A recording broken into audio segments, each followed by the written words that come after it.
Hmm. Let's see what Monsieur Haha is doing. Hey, Haha, could you help me? Huh? Out on paid leave. I guess I'll do his work then.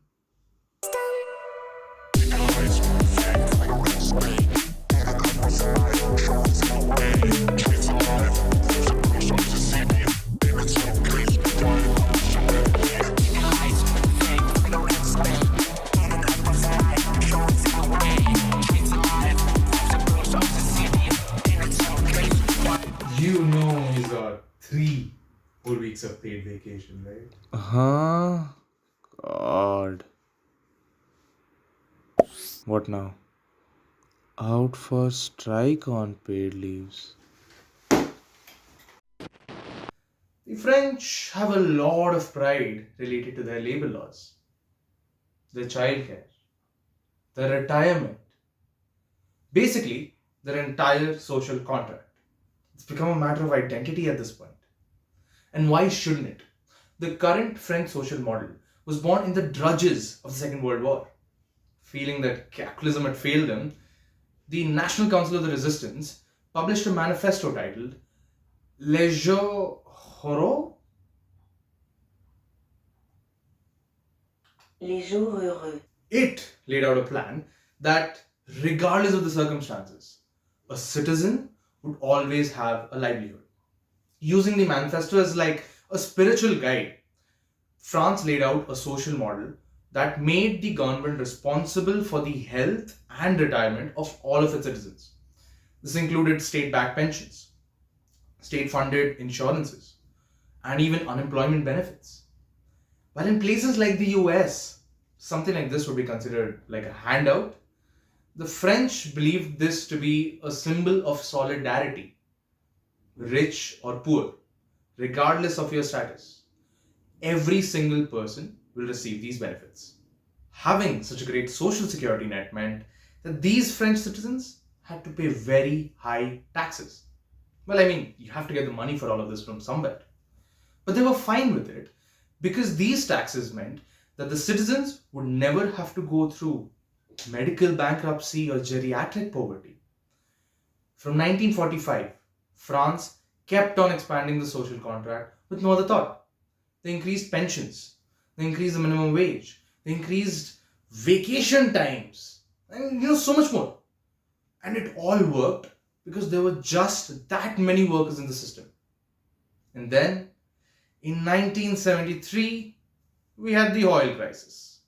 I won't go into it in detail, but essentially the price of a barrel of oil quadrupled. And this meant that a lot of countries that were dependent on foreign oil suddenly had to pay a lot out of pocket. France was one such country. Everything depended on oil. The sudden hike meant that factories got costlier just to maintain. Some even shut down, which meant that things got expensive and quite a few people lost their jobs. France entered a phase of stagflation. This meant that they didn't have enough tax money to pay for that great social contract that they had made up. Now, at this point, you would think country's in a bad enough situation. If I pull back on these social benefits now, the people would uproar. And the French are kind of known for that. So, why don't I do this? I'll just borrow a little bit of money and use it to pay for the benefits. Maybe I spend more than I earn for a year or two, right? Maybe 3 years. And then a surplus year is bound to come. How long can this crisis last, anyways? So here we are today, where France has been running on a deficit for 51 whole years. They have a 5.8% deficit and 113% debt to GDP ratio. Sidebar. For those who are new to these concepts, let's have a small discussion about what these things actually mean. GDP, the total value of all of the things that a country produces. None of that. Next, deficit. Let's say you earn $100. I'm happy with that. And you're walking down the street and you notice a very cool sneaker. You really want to buy it. Only issue, It's $120. So you obviously can't buy it with the 100 that you have. So you call up your friend, ask them for a 20, and then you buy this. So you spent more than you earn, 120 more than 100, and basically you spend $20 more than you earn. This is what your deficit is, $20. And when we talk about percentages, let's just talk about, let's say, France, right? So if France had borrowed $20, the deficit percent would be that $20 divided by the GDP. Now, what about the debt to GDP? Very similar concept. Let's say every year you find something really attractive that you really want to buy, but you just can't afford. So you keep on borrowing more and more. And maybe some of the years you pay some of it back, but you still owe a good chunk of the money to your friends. So, similarly, in terms of France, every year they will borrow some money. Some years they pay some of it back, but the amount they're yet to pay back divided by the GDP is your debt to GDP. Now, back to topic. Every single year, France keeps on borrowing more and more. But is borrowing really that bad? Well, no. But yes, sometimes. What do I mean? Let's say you need to set up a lemonade stand. So you take a loan for it. It's a booming business. You're earning money off of it. You're paying back some of your loan. And this would be called a good loan for all the reasons I just said. You're making money, you can pay back that loan. That's good. But what if you had to take a loan just to buy groceries? And this doesn't really directly impact your money making ability. Unless and until you're able to make more money, you will not be able to pay that loan back.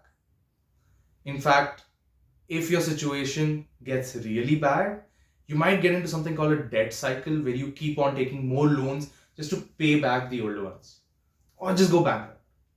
This is what we would call a bad loan. So what kind of loans does France have? Well, they do spend quite a lot on pensions. In fact, on pensions, they spend the same amount as health, education, and defense combined. If you're spending so much on the part of the population that does not contribute to the economy, in fact, if you take loans to pay for these pensions, I'd call it a bad loan. And I hope you agree. But what caused this debt cycle? It can't just be the oil crisis in 1973. Well, yeah, it's not. It definitely started out. But right now, it's more of a cocktail mix of industrial decline, flavored gin, some tangy population decline, with some floral hints of a political divide, and finally, the cherry on top, the interest trap.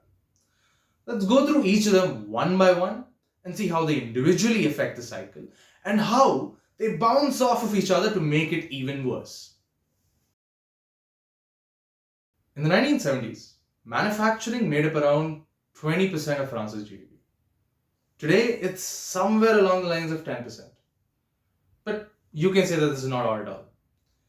As a company gets more and more developed, they back down on the amount that they grow in-house and instead start focusing on becoming a service-based nation.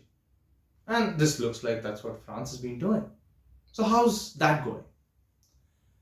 Well, it seems more like they've burned the candle on both ends. Manufacturing didn't leave France because, France was shifting to a service-based industry. Manufacturing left France because it's just too expensive to stay there. Remember Monsieur Hanna, the guy in the start of the video? Well, he gets paid the same as you, but he only has to work for 35 hours. He gets more paid leaves. He gets much more benefits. If a company can pay another guy the same amount of money as they're paying Monsieur, and this new guy works for much more hours, I'd rather just do that. And that's why many jobs were outsourced to Eastern Europe, Asia. The labor laws are much more convenient. But the costs don't end there. As a business, you have to pay many kinds of taxes to the government. One of them is a corporate tax. This you only pay if you make a profit. If you don't make a profit, you don't pay it. The other one, the ones that are a bit of a stickler, is a production tax. This is straight up just a tax on producing things.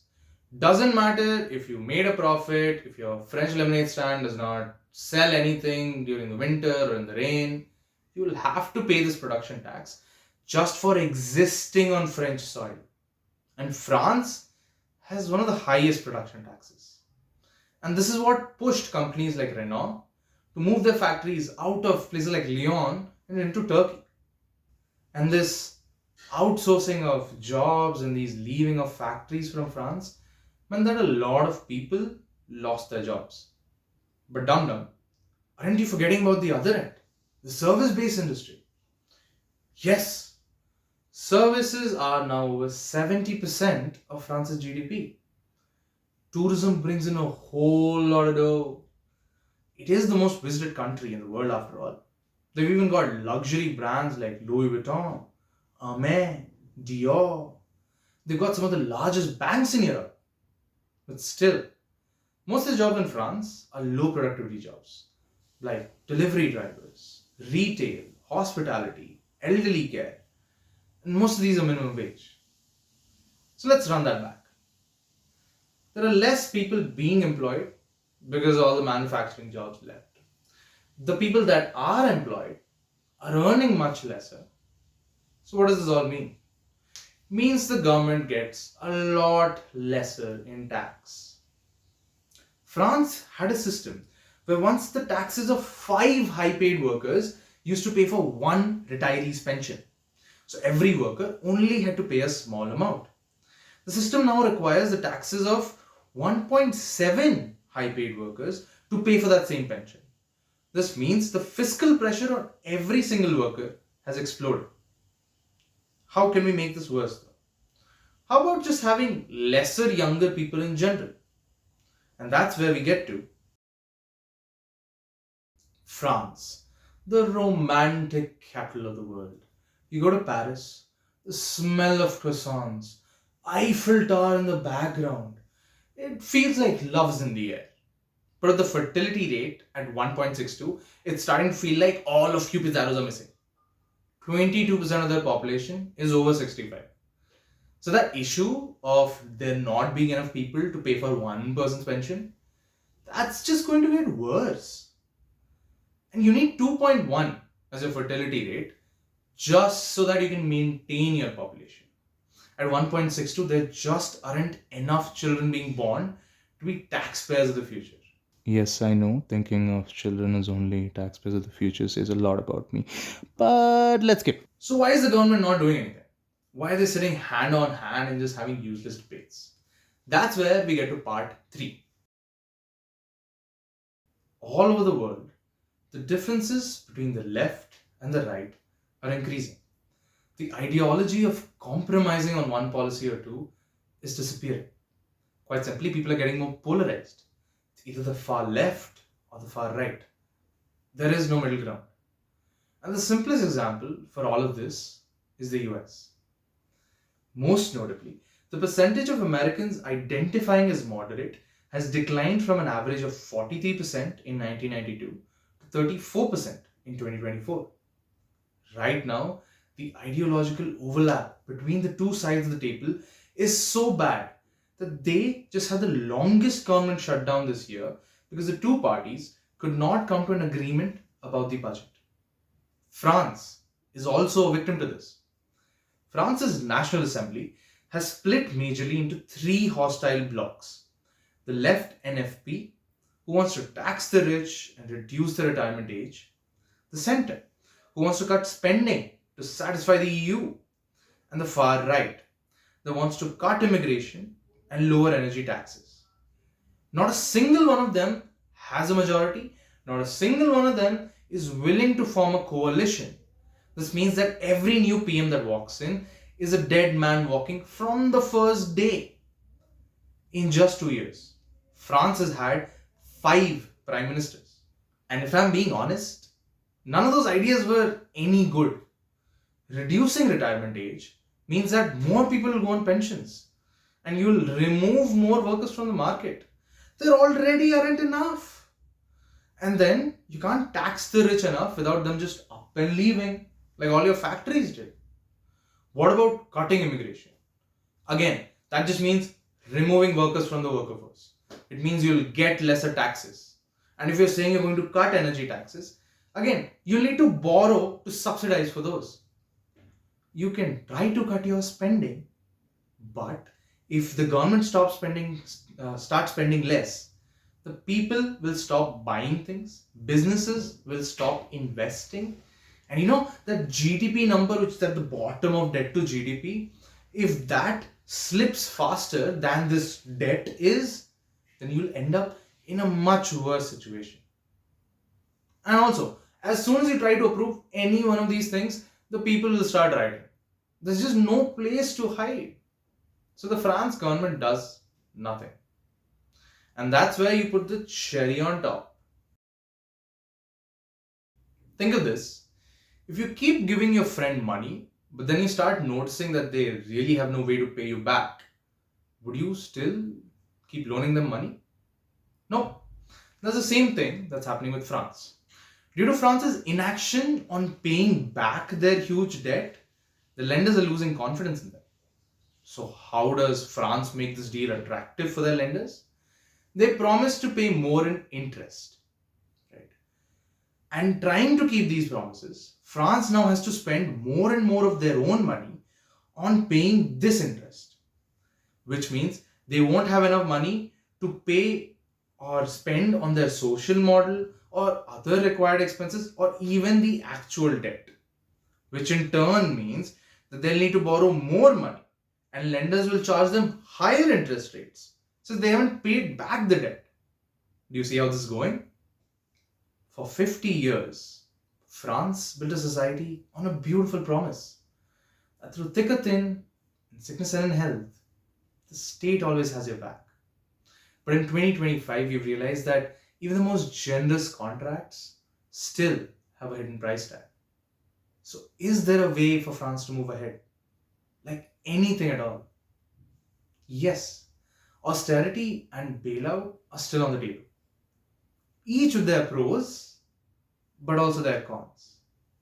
So, spending cuts would definitely mean that the market has more confidence in France, but it could also lead to a recession. And what about bailouts? Like the one Greece just got a while back. Yeah, I mean, it is possible. But you have to consider the size of France's debt. Greece was around 300 billion euro. France is at 4 trillion. Even if the European Stability Mechanism spends every single cent they have on paying back France's debt, it still only cover around 15 to 20% of it. You know, being the only nuclear military power in Europe, a bailout would most likely mean that France would have to give up control of its own military to Europe. The question for France isn't just how can they pay back this money. It's about whether the French identity can even survive after it.